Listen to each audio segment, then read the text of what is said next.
об отношениях Азербайджана и России.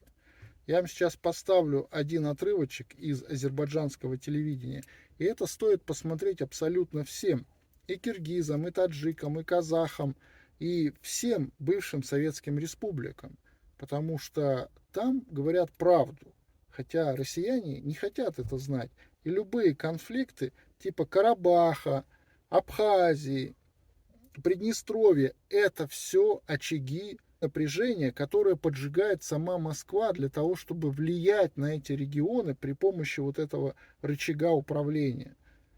И вот здесь, на азербайджанском телевидении, кстати, это говорят прямо. И россиянам тоже не поленитесь, посмотрите этот ролик.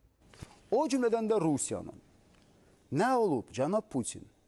Azərbaycanın regionda güclü bir dövlətə çevrilməyi, son 200 ildə ilk dəfə olaraq torpaq verməyib, öz gücü ilə torpaq alıb, suverenliyini və ərazi bütövlüyünü bərpa etməyi, milli maraqlarını daim qoruması, prinsipial siyasət ortaya qoyması, Prezident İlham Əliyevin qlobal arenada liderliyinin qəbulu və ən müxtəlif beynəlxalq kürsülərdən Azərbaycanın gücünün və prinsipiallığının etirafı sizi beləmi narahat edir?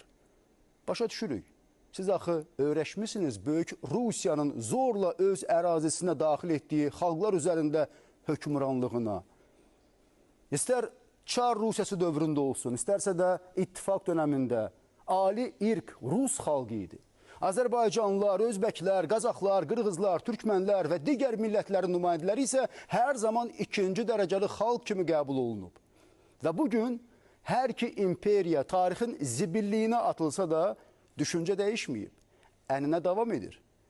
Bir zamanlar Stalin başını qaldıranın başını kəsirdisə, özü də NKVD-nin əli ilə, bugünsə Putin haqqını tələb edəni AMON-un əli ilə yox edir, başını kəsir. Necə deyərlər, davam edir 37, daha kəskin, daha ciddi.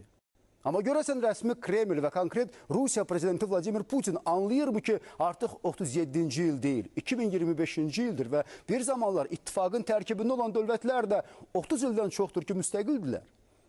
Anlayır mı ki, tarixdə heç nə unudulmur? Nə Stalin dövrünün repressiyası, hansı ki, Azərbaycan xalqının düşünən başları kəsildi, nə 20 yanvar hadisəsi, nə Xocalı soyqırımı, nə Azərbaycan torpaqlarının işğalı və 30 il bu torpaqların işğal altında qalması, hansı ki, üzdə Ermənistanın, altda isə birbaşa Rusiyanın əli ilə bu xalqa yaşadıldı. Bəli, məhz Rusiyanın əli ilə və Rusiyanın iştirakı ilə. 30 illik dönəmdə öz əsəri olan Qarabağ probleminin həllinə imkan verməyən və bu illər ərzində də Azərbaycanın məhz Qarabağ damarını basmaqla bizə min bir əziyyət verən, əsəblərimizlə, milli qürurumuzla oynayan Rusiya Qarabağ problemi həll olununca gücünü ölkəsində yaşayan Azərbaycanlılara